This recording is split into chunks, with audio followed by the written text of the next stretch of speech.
Hello and welcome to the video. इस video में class 10 का 2025 में पूछा गया क्वेश्चन पेपर से सॉल्व करेंगे। क्वेश्चन पेपर का कोड है 3021 सीरीज EGFH2 स्टैंडर्ड मैथ से लिया गया है। क्वेश्चन नंबर वन में क्या पूछा है? If 7 cos square theta plus 3 sin square theta equal to 4 then the value of theta is. 4 option में से क्या होगा वो निकालना है। सॉल्यूशन क्या दिया है? 7 cos square theta plus 3 sin square theta equal to 4। तो थीटा का वैल्यू बोलना है। सो यहाँ पे 4 cos स्क्वायर थीटा प्लस बाकी 3 cos square theta plus 3 sin square theta equal to 4। So यहाँ से 3 मिलेगा, 4 cos square theta equal to 4 minus ये 3 होगा। ये इस प्रकार से भी लिखा जा सकता है, ये 3 उधर लिख देंगे। So 4 cos square theta is 1. That means cos square theta is 1/4 is half square. वहाँ से मिलेगा cos theta equal to plus minus 2 half. That means plus half. हमको पॉजिटिव में ही लेना है। This is cos 60 degree. तो हमारा आंसर क्या होगा? आंसर हो रहा है C 60 डिग्री। तो next question number 2। Question number 2 में क्या है? क्वेश्चन नंबर 2 में पूछा है the probability of drawing an even prime number out of number from 1 to 30। 1 से 30 तक नंबर है। Drawing an even prime number, हम बहुत सारे प्राइम है लेकिन इवन प्राइम ओनली 2 ही है। 2 is the only even prime. So probability of getting 2 मिलने का प्रोबेबिलिटी है 1/30। सो 1/30 मतलब आंसर ए। इसका आंसर ऑप्शन ए होगा। क्वेश्चन नंबर 2 का option A. Question number 3. The quadratic equation whose roots are 7 and 1/7 is। So in option में से क्या होगा हमको बोलना है। So 7 and 1/7 अगर रूट्स है तो ये अल्फ़ा ये बीटा सापोज। तो अल्फ़ा प्लस बीटा क्या होगा? 7 + 1/7 7 49 + 1 50/7। अल्फ़ा बीटा क्या होगा? 7 × 1/7 is 1। Therefore equation x² minus alpha plus beta x plus alpha beta. Alpha beta root वाले ये क्वाड्रेटिक इक्वेशन है। माइनस ये हो गया हमारा 50/7 x 1 is 0। 7 से थ्रू आउट मल्टीप्लाई करने 7x² 50x + 7 = 0, जो कि हमारा ऑप्शन ए है। सो इसका आंसर ए। क्वेश्चन नंबर 3 का आंसर ए है। क्वेश्चन नंबर 4 में क्या पूछा है? The least number which is a perfect square and is divisible by each of 16, 20 and 50। तो हमारा ऑप्शन में क्या है? ऑप्शन में है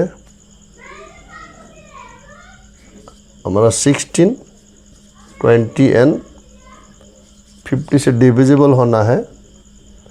और नंबर जो 1200, बी में 100,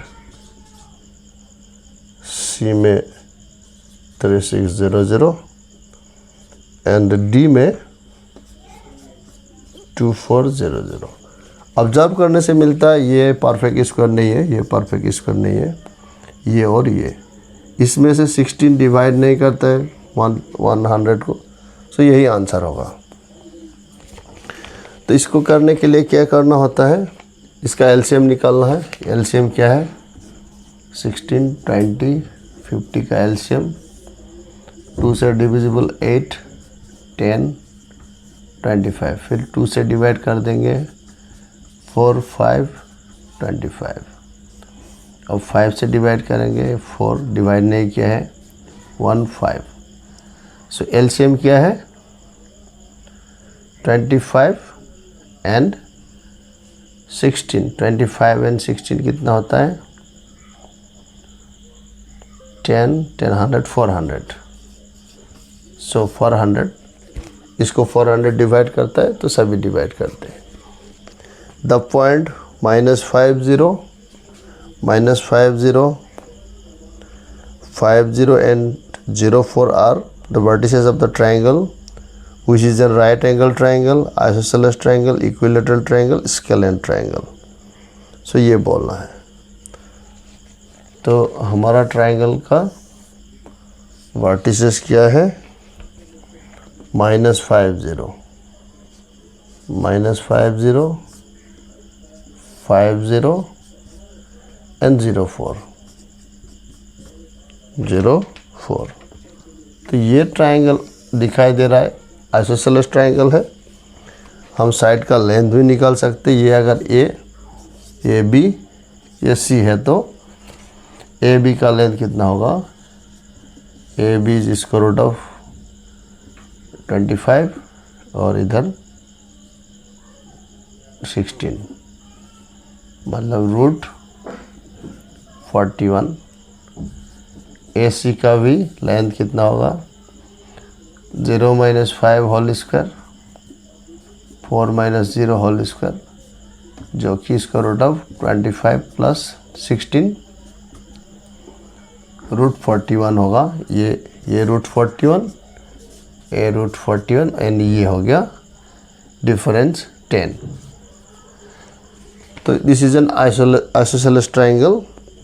तो ऑप्शन बी आंसर होगा, ऑप्शन बी।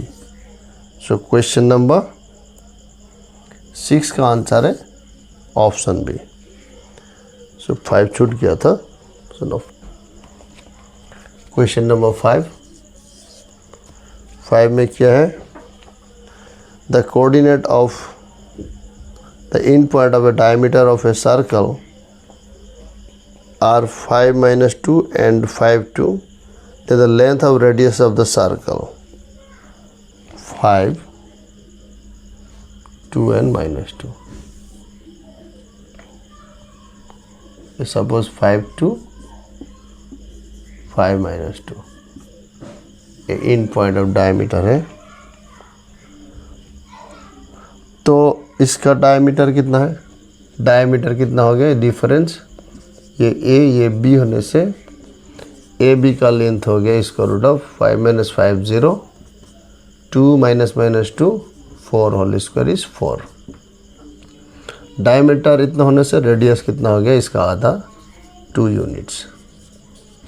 तो इसका रेडियस 2 यूनिट्स होगा। तो रेडियस हमेशा प्लस ही होना है, तो इसका आंसर ऑप्शन डी होगा क्वेश्चन नंबर 5 का। Question number 7, in the figure, in this given figure, RS is a tangent to the circle at the point L and L and MN is diameter, MN जो है diameter है। If NML is 30 degree, NML 30 degree है, तो LM निकालना है। सो ये हमारा circle है, ऐसे टेंजेंट दिया है, ये डायमीटर है, सेंटर इधर है, तो और ये एंगल दिया है 30 डिग्री, ये टेंजेंट है यहाँ पे L, हमको ये एंगल निकालना है RS। एन, दिस इज ओ। हमको निकालना है आर एल एम, ये एंगल आर एल एम निकालना है। अब ये जब ज्वाइन करेंगे तो ये रेडियस हो गया, सेंटर है तो ये 90 डिग्री हो गया। फिर ये दोनों साइड इक्वल है तो ये 30 होने से ये भी 30, ये 30 पूरा 90 था, 90 से 30 गया, ये कितना होगा, दिस इज 60 डिग्री। तो R L M equal to 60 degree. 60 degree option B है, आंसर बी। कैसे 60 डिग्री मिला, ये 30 डिग्री दिया है, ये हमने ज्वाइन कर दिया तो ये टेंजेंट और रेडियस यहाँ पे 90 डिग्री में रहते हैं, और ये एंगल इक्वल होगा क्योंकि this is an isosceles triangle, ये भी रेडियस है, ये भी रेडियस है। तो बाकी का जो एंगल है 90 माइनस ये 30 इज 60 डिग्री।